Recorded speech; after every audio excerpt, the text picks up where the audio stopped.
एक राजा ब्राह्मणों को लंगर में महल के आंगन में भोजन करा रहा था। राजा का रसोइया खुले आंगन में भोजन पका रहा था। उसी समय एक चील अपने पंजे में एक जिंदा सांप को लेकर राजा के महल के ऊपर से गुजरी। तब पंजों में दबे सांप ने अपने आत्मरक्षा में चील से बचने के लिए अपने फन से जहर निकाला। तब रसोइया जो लंगर ब्राह्मणों के लिए पका रहा था, उस लंगर में सांप के मुख से निकली जहर की कुछ बूंदें खाने में गिर गई। किसी को कुछ पता नहीं चला। फलस्वरूप वह ब्राह्मण जो भोजन करने आए थे, उन सब की जहरीला खाना खाते ही मौत हो गई। अब जब राजा को सारे ब्राह्मणों की मृत्यु का पता चला तो ब्रह्म हत्या होने से उसे बहुत दुख हुआ।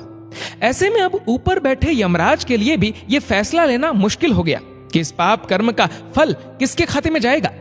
पहला, राजा जिसको पता ही नहीं था कि खाना जहरीला हो गया है। दूसरा, रसोइया जिसको पता ही नहीं था कि खाना बनाते समय वह जहरीला हो गया है। तीसरा, वह चिल जो जहरीला सांप लिए राजा के महल से गुजरी। चौथा, या वह सांप जिसने अपनी आत्मरक्षा में जहर निकाला। बहुत दिनों तक ये मामला यमराज के लेखे जोखे में अटका रहा। फिर कुछ समय बाद कुछ ब्राह्मण राजा से मिलने उस राज्य में आए और उन्होंने किसी महिला से महल का रास्ता पूछा। उस महिला ने महल का रास्ता तो बता दिया। रास्ता बताने के साथ साथ ब्राह्मणों से यह भी कह दिया कि देखो भाई, जरा ध्यान रखना, वह राजा आप जैसे ब्राह्मणों को खाने में जहर देकर मार देता है। बस जैसे ही उस महिला ने यह शब्द कहे, उसी समय यमराज ने फैसला ले लिया कि उन मृत ब्राह्मणों की मृत्यु के पाप का फल इस महिला के खाते में जाएगा और इसे उस पाप का फल भुगतना होगा। यमराज के दूतों ने पूछा, प्रभु ऐसा क्यों, जबकि उन मृत ब्राह्मणों की हत्या में उस महिला की कोई भूमिका भी नहीं थी।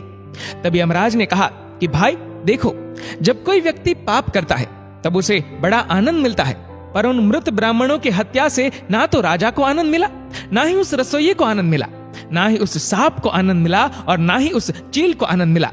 पर उस पाप कर्म की घटना का बुराई करने के भाव से बखान कर उस महिला को जरूर आनंद मिला। इसलिए राजा के उस अनजाने पाप कर्म का फल अब इस महिला के खाते में जाएगा। बस इसी घटना के तहत आज तक जब भी कोई व्यक्ति जब किसी दूसरे के पाप कर्म का बखान बुरे भाव से करता है, तब उस व्यक्ति के पापों का हिस्सा उस बुराई करने वाले के खाते में भी डाल दिया जाता है। अक्सर हम जीवन में सोचते हैं कि हमने जीवन में ऐसा कोई पाप नहीं किया, फिर भी हमारे जीवन में इतना कष्ट क्यों आया। ये कष्ट और कहीं से नहीं, बल्कि लोगों की बुराई करने के कारण उनके पाप कर्मों से आया होता है, जो बुराई करते ही हमारे खाते में ट्रांसफर हो जाता है। इसलिए सावधान रहे।